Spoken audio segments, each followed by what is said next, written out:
Beliau bersabda, ucapkanlah la ilaha illallah, niscaya kalian akan beruntung. Maka belumlah dikatakan beruntung bila hanya sekedar mengenal dan tidak dikukuhkan dengan kata-kata.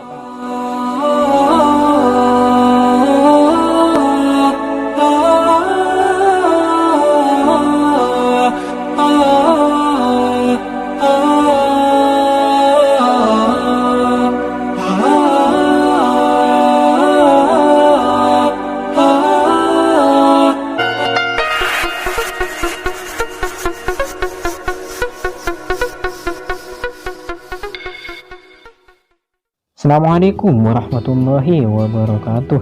Kembali lagi di channel Kisah Menarik. Bagaimana kabarnya antum-antum semua? Semoga baik-baik saja. Rasulullah Shallallahu Alaihi Wasallam bersabda, akan dikeluarkan dari neraka barang siapa mengucapkan la ilaha illallah. Dan Nabi tidak mengatakan akan dikeluarkan dari api neraka barang siapa yang mengenal Allah Subhanahu wa Ta'ala.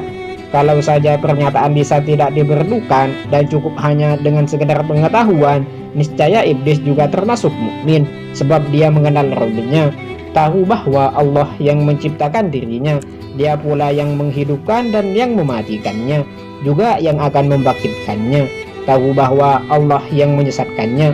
Allah Ta'ala berfirman tatkala menirukan perkataannya, saya lebih baik daripadanya. Engkau ciptakan saya dari api, sedang dia engkau ciptakan dari tanah. Quran Surah Al-A'raf ayat 12.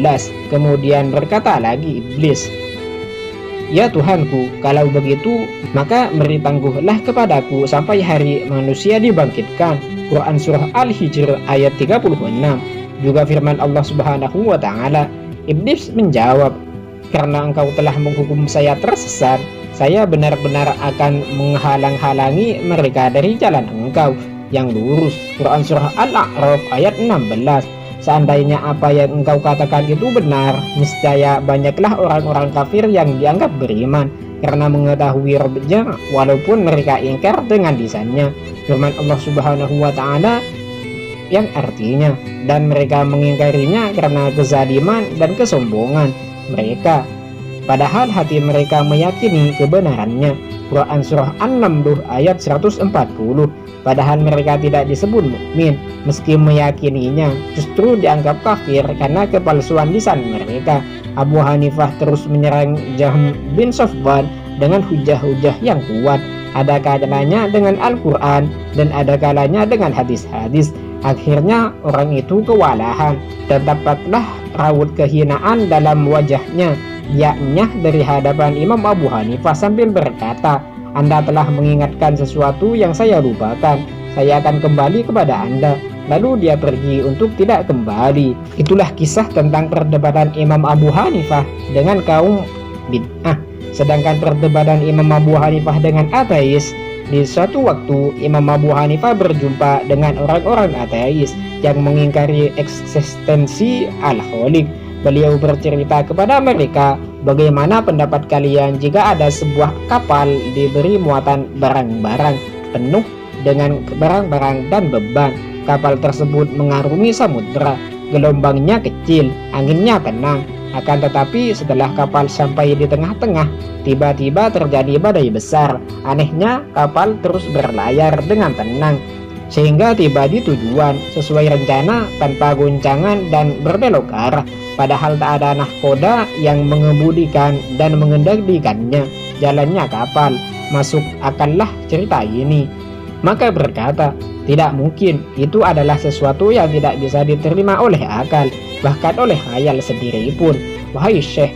Lalu Imam Abu Hanifah berkata, subhanallah, kalian mengingkari adanya kapal yang berlayar sendiri tanpa pengemudi, namun kalian mengakui bahwa alam semesta yang terdiri dari lautan yang membentang, langit yang penuh bintang, dan benda-benda langit serta burung yang berterbangan tanpa adanya pencipta yang sempurna penciptaannya dan mengaturnya dengan cermat.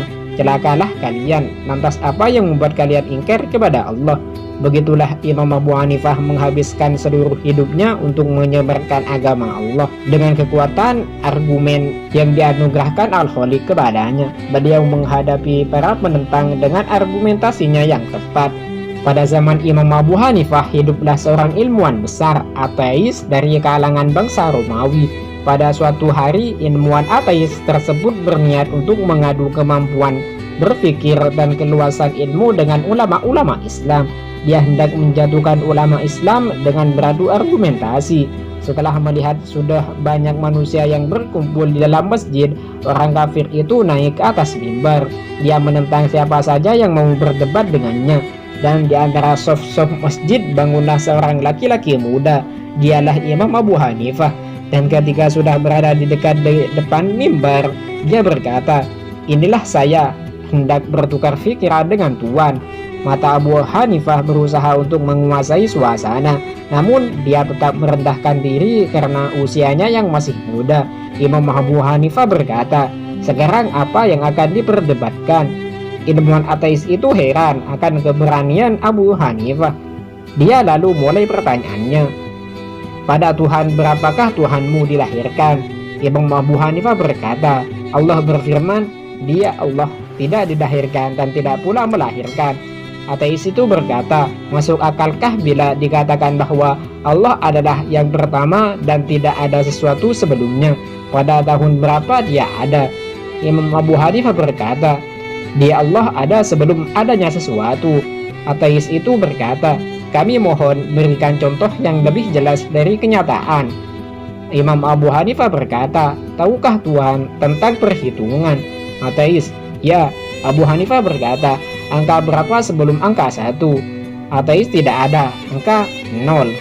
Imam Abu Hanifah berkata, "Kalau sebelum angka 1 tidak ada angka yang lain yang mendahuluinya, kenapa Tuhan heran kalau sebelum Allah yang Maha Satu, yang hakiki tidak ada yang mendahuluinya? Di manakah Tuhanmu berada sekarang? Sesuatu yang ada pasti ada tempatnya." Imam Abu Hanifah berkata, "Tahukah Tuhan bagaimana bentuk susu? Apakah di dalam susu itu keju?" Ateis berkata, "Ya, sudah tentu." Abu Hanifah berkata, "Tolong perlihatkan kepadaku di bagian mana tempatnya keju itu sekarang." Tak ada tempat yang khusus. Keju itu menyeluruh, meliputi dan bercampur dengan susu di seluruh bagian. Katanya, Imam Abu Hanifah berkata, "Kalau keju makhluk itu tidak ada tempat khusus dalam susu tersebut, apakah layak Tuhan meminta kepadaku untuk menetapkan tempat Allah Ta'ala? Dia tidak bertempat dan tidak ditempatkan."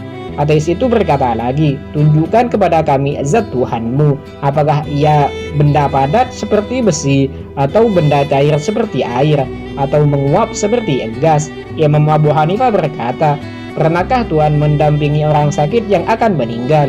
"Ya, pernah." Imam Abu Hanifah berkata, "Sebelum ia meninggal, sebelumnya dia bisa berbicara dengan Tuhan dan menggerakkan anggota tubuhnya. Lalu tiba-tiba diam tak bergerak. Apa yang menimbulkan perubahan itu?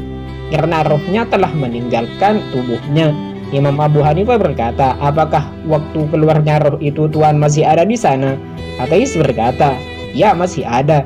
Imam Abu Hanifah berkata, "Ceritakanlah kepadaku, apakah rohnya itu benda padat seperti besi, atau cair seperti air, atau menguap seperti gas?" Ateis berkata, "Entahlah, kami tidak tahu." Imam Abu Hanifah berkata, "Kalau Tuhan tidak boleh mengetahui bagaimana zat maupun bentuk roh yang hanya sebuah makhluk, bagaimana Tuhan boleh memaksaku untuk mengutarakan zat Allah Ta'ala?" Ateis berkata, "Ke arah manakah Allah sekarang menghadapkan wajahnya? Sebab segala sesuatu pasti mempunyai arah." Imam Abu Hanifah berkata, "Jika Tuhan menyalakan lampu di dalam gelap malam, ke arah manakah sinar lampu itu menghadap?"